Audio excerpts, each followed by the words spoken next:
Okay, push rods came in, so we'll do a quick comparison and we'll get them cleaned up and probably measure them just to see what the variance is on them and stuff. But so these are the push rods that were basically just a little bit too long.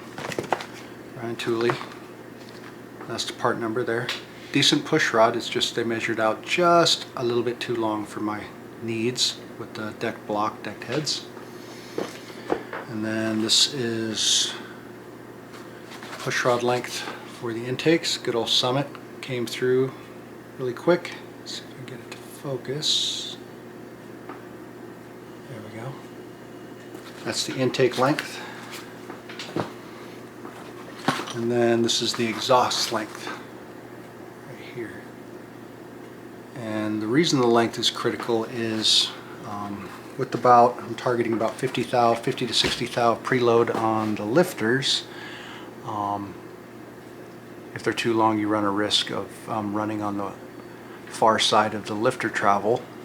They only have about maybe 120 to 140 thousandths of travel.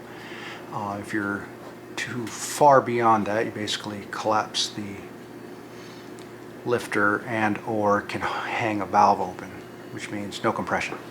So we'll sort them quick and then we'll do a kind of quick comparison.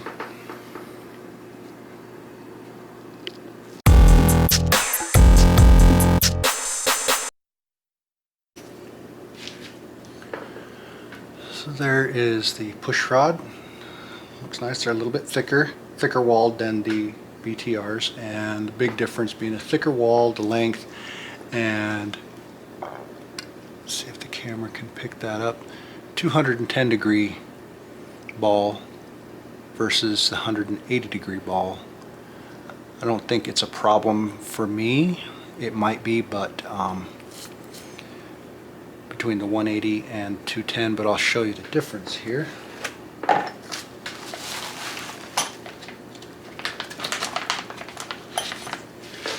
So this is the BTR push rod, and if you look at the length, the ball end is even with the side of the push rod, meaning 180 degrees, half a circle. This one is a little bit more. There we go.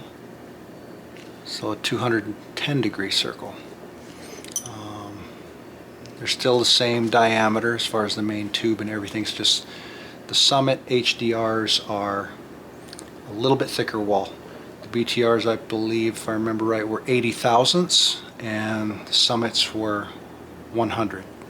So we're going to sort measure and see where they fall.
yet. It's too short.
Okay, so you might be wondering why on the engine block we have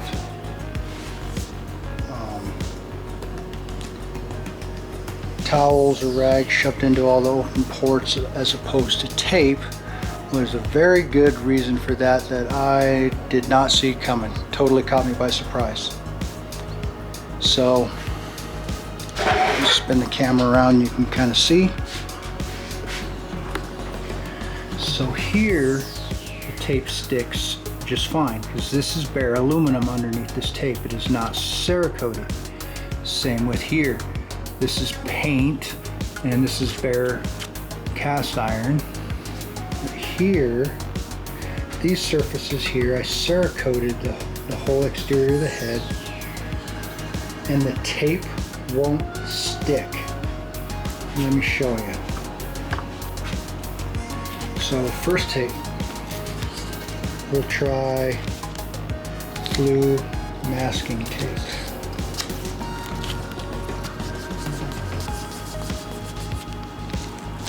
It literally won't stick.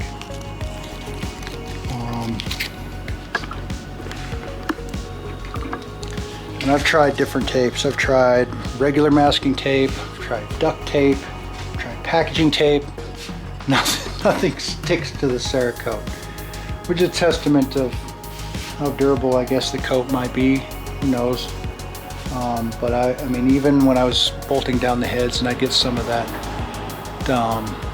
ARP lube on the bolts that was on my fingers onto the head surface there, it wiped right off like no problem. So the coating so far is pretty nice, just tape doesn't stick to it, which is why we have the blue shop rags jammed into all the intake ports and all the exhaust ports.